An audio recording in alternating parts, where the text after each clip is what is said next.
February 17ನೇ ತಾರೀಕು ಮಂಗಳವಾರ ಅಮಾವಾಸ್ಯೆ, ಮಾಘ ಮಾಸದ ಅಮಾವಾಸ್ಯೆ. ಈ ಪರ್ವದಿನದಂದೇ ಈ ವರ್ಷ ಅಂದರೆ ಆಂಗ್ಲ ಸಂವತ್ಸರ 2026ನೇ ಇಸ್ವಿಯ ಮೊಟ್ಟ ಮೊದಲನೆಯ ರಾಹುಗ್ರಸ್ತ ಮಹಾಸೂರ್ಯ ಗ್ರಹಣ ಸಂಭವಿಸ್ತಾ ಇದೆ. ಈ ರಾಹುಗ್ರಸ್ತ ಮಹಾಸೂರ್ಯ ಗ್ರಹಣ 4 ರಾಶಿಯವರಿಗೆ ಅತ್ಯಂತ ಶುಭ ಫಲವನ್ನು ಕೊಡ್ತಾ ಇದೆ. ಬಹಳ ಮುಖ್ಯವಾಗಿ ಗಮನಿಸಬೇಕಾಗಿದ್ದು, ಈ ಗ್ರಹಣ ಭಾರತದಲ್ಲಿ ಕಾಣಿಸ್ತಾ ಇಲ್ಲ, ಅಂದರೆ ಗೋಚಾರ ಇಲ್ಲ. ಭಾರತದಲ್ಲಿ ಗೋಚಾರ ಇಲ್ಲದ ಕಾರಣ ಭಾರತದಲ್ಲಿ ಇದರ ಆಚರಣೆ ಇಲ್ಲ. ಆಚರಣೆ ಅಂದ್ರೆ ಏನು? ಗ್ರಹಣದ ಆದಿಯಲ್ಲಿ, ಗ್ರಹಣದ ಮಧ್ಯದಲ್ಲಿ, ಗ್ರಹಣ ಅಂತ್ಯದಲ್ಲಿ ಸ್ನಾನ ಮಾಡ್ತಕ್ಕಂಥದ್ದು, ಉಪವಾಸ ಇರತಕ್ಕಂಥದ್ದು, ಗ್ರಹಣಕ್ಕಿಂತ ಬಹಳ ಮೊದಲೇ ಉಪವಾಸಾದಿಗಳನ್ನು ಮಾಡ್ತಕ್ಕಂಥದ್ದು, ಈ ಥರ ಯಾವುದೇ ರೀತಿಯಾಗಿರ್ತಕ್ಕಂಥ ವಿಚಾರಗಳು ಅಥವಾ ಆಚರಣೆಗಳು ಈ ಫೆಬ್ರವರಿ 17ನೇ ತಾರೀಕಿನ ಅಮಾವಾಸ್ಯೆಯ ಮಹಾಸೂರ್ಯಗ್ರಹಣದ ದಿವಸ ಇಲ್ಲ. ಯಾಕೆಂದ್ರೆ ಅವತ್ತು ಸೂರ್ಯಗ್ರಹಣ ಸಂಜೆಯ ಮೇಲೆ ಸಂಭವಿಸ್ತಾ ಇದೆ, ಭಾರತದಲ್ಲಿ ಕಾಣಿಸ್ತಾ ಇಲ್ಲ ಆ ಗ್ರಹಣ. ಆದ ಕಾರಣ ಅದರ ಆಚರಣೆ ಇಲ್ಲ. ಆದರೆ ಕುಂಭರಾಶಿಯಲ್ಲಿ ಈ ಒಂದು ಗ್ರಹಣ ಸಂಭವಿಸ್ತಾ ಇದೆ ಅಂತಂದಾಗ 4 ರಾಶಿಯವರಿಗೆ ಈ ಒಂದು ಗ್ರಹಣ ಅತ್ಯಂತ ಶುಭ ಫಲವನ್ನು ಕೊಡಲಿದೆ. 4 ರಾಶಿಯವರು ಯಾರು? ನಿಮ್ಮ ರಾಶಿಯಿಂದ 3ನೇ ರಾಶಿಯಲ್ಲಿ, 6ನೇ ರಾಶಿಯಲ್ಲಿ, 10ನೇ ರಾಶಿಯಲ್ಲಿ ಹಾಗೂ 11ನೇ ರಾಶಿಯಲ್ಲಿ ಗ್ರಹಣವಾದರೆ, ಅದು ಯಾವುದೇ ಗ್ರಹಣ, ಸೂರ್ಯಗ್ರಹಣ ಇರ್ಬೋದು, ಚಂದ್ರಗ್ರಹಣ ಇರ್ಬೋದು, 3, 6, 10, 11 ನಿಮ್ಮ ರಾಶಿಯಿಂದ ಆ ರಾಶಿಗಳಲ್ಲಿ ಗ್ರಹಣ ಸಂಭವಿಸಿದ್ರೆ ನಿಮಗೆ ಅದು ಅತ್ಯಂತ ಶುಭ ಫಲ ಅಂತ ಹೇಳಲಾಗ್ತದೆ. ಅಲ್ಲಿಗೆ ಕುಂಭರಾಶಿಯಲ್ಲಿ ಗ್ರಹಣ ಆಗ್ತಾ ಇದೆ ಅಂತಂದರೆ ಯಾವ ರಾಶಿಯವರಿಗೆ ಕುಂಭರಾಶಿ 3ನೇ ರಾಶಿ ಆಗುತ್ತೆ? ಧನುರ್ರಾಶಿಯವರಿಗೆ. ಆದ್ದರಿಂದ ಧನುರ್ರಾಶಿಯವರಿಗೆ ಈ ವರ್ಷದ ಮೊದಲನೆಯ ಆಂಗ್ಲ ನೂತನ ಸಂವತ್ಸರದ 2026ನೇ ಇಸ್ವಿಯ ಮೊದಲನೆಯ ಮಹಾಸೂರ್ಯ ಗ್ರಹಣ ಶುಭ ಫಲವನ್ನು ಕೊಡಲಿದೆ. ನೆಕ್ಸ್ಟ್, ನಿಮ್ಮ ರಾಶಿಗಿಂತ 6ನೇ ರಾಶಿಯಲ್ಲಿ ಗ್ರಹಣವಾದರೆ ನಿಮಗೆ ಅದು ಶುಭ ಫಲ ಅಂತ ಹೇಳ್ತಾರೆ. ಅಲ್ಲಿಗೆ ಯಾವ ರಾಶಿಗೆ ಕುಂಭರಾಶಿ 6ನೇ ರಾಶಿಯಾಗಲಿದೆ? ಕನ್ಯಾ ರಾಶಿಯವರಿಗೆ. ಸೊ ಅದರಿಂದ ಈ ಒಂದು ಮಹಾಸೂರ್ಯ ಗ್ರಹಣ ಕನ್ಯಾ ರಾಶಿಯವರಿಗೆ ಶುಭ ಫಲವನ್ನು ಕೊಡಲಿದೆ. ಇನ್ನು ನಿಮ್ಮ ರಾಶಿಗಿಂತ 10ನೇ ರಾಶಿಯಲ್ಲಿ ಗ್ರಹಣವಾದರೆ ನಿಮಗೆ ಅದು ಶುಭ ಫಲ ಅಂತ ಹೇಳಲಾಗ್ತದೆ. ಅಲ್ಲಿಗೆ ವೃಷಭ ರಾಶಿಗೆ ಕುಂಭರಾಶಿ 10ನೇ ಮನೆ ಆಗ್ತದೆ. ಸೊ ವೃಷಭ ರಾಶಿಯವರಿಗೆ ಫೆಬ್ರವರಿ 17ನೇ ತಾರೀಕಿನ ಈ ಒಂದು ಮಹಾಸೂರ್ಯ ಗ್ರಹಣ ಶುಭ ಫಲವನ್ನು ಕೊಡಲಿದೆ. ಇನ್ನು ನಿಮ್ಮ ರಾಶಿಗಿಂತ 11ನೇ ರಾಶಿಯಲ್ಲಿ ಗ್ರಹಣವಾದರೆ ನಿಮಗೆ ಅದು ಶುಭ ಫಲ ಅಂತ ಹೇಳ್ತಾರೆ. ಅಲ್ಲಿಗೆ ಮೇಷರಾಶಿಗೆ ಕುಂಭರಾಶಿ 11ನೇ ಮನೆ ಆಗ್ತದೆ. ಅಲ್ಲಿಗೆ ಮೇಷರಾಶಿಯವರಿಗೂ ಸಹ ಇದು ಶುಭ ಫಲ. ಯಾವ 4 ರಾಶಿಯವರಿಗೆ ಶುಭ ಫಲ? ಮೇಷರಾಶಿ, ವೃಷಭ ರಾಶಿ, ಕನ್ಯಾ ರಾಶಿ ಹಾಗೂ ಧನುರ್ರಾಶಿ. ಈ 4 ರಾಶಿಯವರಿಗೆ ಫೆಬ್ರವರಿ 17ನೇ ತಾರೀಕು ಮಂಗಳವಾರ ಮಾಘ ಮಾಸದ ಅಮಾವಾಸ್ಯೆಯ ಪರ್ವದಿನದಂದು ಸಂಭವಿಸ್ತಾ ಇರುವಂತಹ ರಾಹುಗ್ರಸ್ತ ಮಹಾಸೂರ್ಯ ಗ್ರಹಣ ಶುಭ ಫಲವನ್ನು ನೀಡಲಿದೆ. ಇಂಥ ಒಂದು ಅದ್ಭುತವಾದ ಶುಭ ಫಲವನ್ನು ನೀವು ಪಡೆದುಕೊಳ್ಳಬೇಕು. ಯಾಕೆ ಅಂತಂದರೆ ಆ ಗ್ರಹಣ ಭಾರತದಲ್ಲಿ ಗೋಚಾರ ಇಲ್ಲ, ಕಾಣಿಸ್ತಾ ಇಲ್ಲ. ಆದ ಕಾರಣ ಆಚರಣೆ ಇಲ್ಲ. ಭಾರತದಲ್ಲಿ ಆಚರಣೆ ಇಲ್ಲ ಅಂದ ತಕ್ಷಣ ಫಲನೂ ಇಲ್ಲ ಅಂತ ತಿಳ್ಕೊಳ್ಬೇಡಿ, ಫಲ ಇರ್ತದೆ. ಆದರೆ ಆಚರಣೆ ಮಾಡದ ಕಾರಣ ನಿಮಗೆ ವಿಶೇಷ ಫಲ ಅನ್ನುವಂಥದ್ದು ಸಿಗೋದು ಸ್ವಲ್ಪ ಕಷ್ಟ ಆಗ್ಬೋದು. ಸೊ ಅದರಿಂದ ಇಂಥ ಒಂದು ಅಪರೂಪದ ಮಹಾಸೂರ್ಯ ಗ್ರಹಣ ನಿಮಗೆ ಶುಭ ಫಲ ಇದೆ ಅಂತಂದಾಗ ಆ ದೇವತಾರಾಧನೆಗಳನ್ನು, ಆ ಗ್ರಹಣ ಶಾಂತಿಗಳನ್ನು ಮಾಡಿಕೊಂಡು ನೀವು ಆ ಶುಭ ಫಲಗಳನ್ನು ಪಡೆದುಕೊಳ್ತಕ್ಕಂಥದ್ದು ಇದೆಯಲ್ಲ, ಅದು ಬಹಳವೇ ಮುಖ್ಯವಾಗಿರ್ತದೆ. ಪ್ರತಿಯೊಂದು ರಾಶಿಯವರೆಗೂ ಆ ಸೂರ್ಯಗ್ರಹಣದ ವಿಶೇಷ ಫಲ ಅದರ ಸಂಪೂರ್ಣವಾಗಿ ಸಪರೇಟ್ ಆಗಿರತಕ್ಕಂಥ ಒಂದು ವಿಡಿಯೋ ನಾನು ಖಂಡಿತವಾಗಿ ಮಾಡಲಿದ್ದೇನೆ. ಆದರೆ ಆ ವಿಶೇಷವಾದ ಸಂಪೂರ್ಣವಾದ ಶುಭ ಫಲವನ್ನು ನೀವು ಪಡೆದುಕೊಳ್ಳಿಕ್ಕೋಸ್ಕರವಾಗಿಯೂ ಸಹ ನಾವು ವಿಶೇಷ ಪರಿಹಾರವನ್ನು ಮಾಡ್ತಾ ಇದ್ದೇವೆ.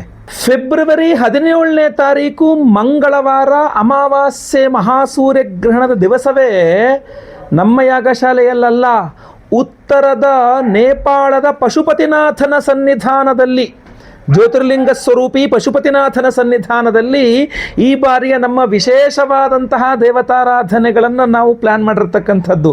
ನಮಗೆಲ್ಲ ಗೊತ್ತಿರ್ತಕ್ಕಂಥ ಹಲಬರಿಗೆಲ್ಲ ಗೊತ್ತಿರ್ತದೆ, ಪ್ರತಿ ವರ್ಷಕ್ಕೊಮ್ಮೆ ನಾವು ನೇಪಾಳದ ಪಶುಪತಿನಾಥನ ಸನ್ನಿಧಾನದಲ್ಲಿ ಶಿವರಾತ್ರಿ ಅಮಾವಾಸ್ಯೆ ದಿವಸ ನಾವು ದೇವತಾರಾಧನೆಯನ್ನು ಮಾಡ್ತೇವೆ. ಸೊ ಈ ಬಾರಿಯೂ ಅದಕ್ಕೆ ಹೊರತಲ್ಲ, ಈ ಬಾರಿಯೂ ಸಹ ಅಂತಹ ದಿವ್ಯ ಪವಿತ್ರವಾದಂತಹ ಕ್ಷೇತ್ರದಲ್ಲಿಯೇ ನಾವು ದೇವತಾರಾಧನೆಯನ್ನು ಹೋಮಗಳನ್ನು ಮಾಡ್ತಾ ಇದ್ದೇವೆ. ಪರಿಹಾರ ಶಾಂತಿಗಳನ್ನು ಯಾವ ರೀತಿ ಶಾಂತಿಗಳನ್ನು ಮಾಡ್ತಾ ಇದ್ದೀವಿ ಈ ಬಾರಿ ನೋಡ್ಕೊಳ್ಳಿ. ಬಹಳ ಮುಖ್ಯವಾಗಿ ಶಿವರಾತ್ರಿ ಅಮಾವಾಸ್ಯೆ ಶಿವನ ಸನ್ನಿಧಾನವಾದ ಕಾರಣ ರುದ್ರ ಹೋಮವನ್ನು ಮಾಡಲೇಬೇಕು. ನಾವು ರುದ್ರ ಹೋಮವನ್ನು ಮಾಡ್ತಾ ಇದ್ದೇವೆ. ಜೊತೆಗೆ ಅವತ್ತಿನ ದಿವಸವೇ ರಾಹುಗ್ರಸ್ತ ಮಹಾಸೂರ್ಯಗ್ರಹಣ ಇರೋದ್ರಿಂದಾಗಿ ನಾವು ಸೂರ್ಯಗ್ರಹಣ ಶಾಂತಿ ಹೋಮವನ್ನು ಸಹ ಮಾಡ್ತಾ ಇದ್ದೇವೆ. ಅದರ ಜೊತೆಯಲ್ಲಿ ಮಹಾಪ್ರತ್ಯಂಗಿರಾ ಹೋಮವನ್ನು ಮಾಡ್ತಾ ಇದ್ದೇವೆ. ಈ ಮಾಟ ಮಂತ್ರ, ಶತ್ರುಬಾಧೆ, ದೃಷ್ಟಿದೋಷ ಇತ್ಯಾದಿಗಳೆಲ್ಲ ಪರಿಹಾರಕ್ಕೋಸ್ಕರವಾಗಿ ಮಹಾಪ್ರತ್ಯಂಗಿರಾ ಹೋಮವನ್ನು ಮಾಡ್ತಾ ಇರತಕ್ಕಂಥದ್ದು. ಜೊತೆಗೆ ಮಹಾಮೃತ್ಯುಂಜಯ ಹೋಮವನ್ನು ಮಾಡ್ತಾ ಇದ್ದೇವೆ.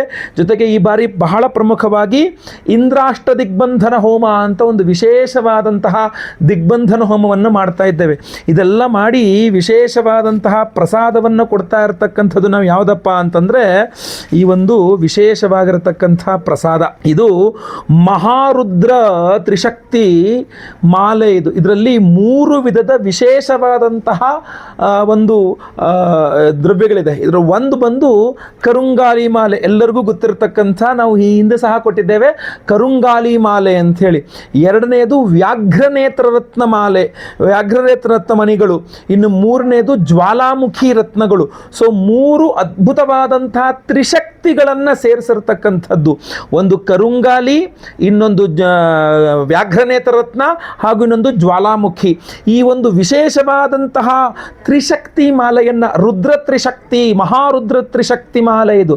ಯಾಕೆಂದರೆ ಇದನ್ನು ರುದ್ರ ಹೋಮದಲ್ಲಿ, ಅದರ ಜೊತೆಯಲ್ಲಿ ಮಹಾಪ್ರತ್ಯಂಗಿರಾ ಹೋಮದಲ್ಲಿ, ಅದರ ಜೊತೆಯಲ್ಲಿ ಇಂದ್ರಾಷ್ಟ ದಿಗ್ಬಂಧನ ಒಂದು ವಿಶೇಷವಾದಂತಹ ಹೋಮದಲ್ಲಿ, ಹಾಗೂ ಸ್ವಯಂವರ ಪಾರ್ವತಿ ಹೋಮ, ಗುರುಶಾಂತಿ, ಶನಿಶಾಂತಿ ಸಹಿತ ಮಹಾನವಗ್ರಹ ಶಾಂತಿ ಹೋಮಗಳಲ್ಲಿ ಈ ವಿಶೇಷವಾಗಿರ್ತಕ್ಕಂಥ ಮಾಲೆಯನ್ನು ಎನರ್ಜೈಸ್ ಮಾಡ್ತೇವೆ.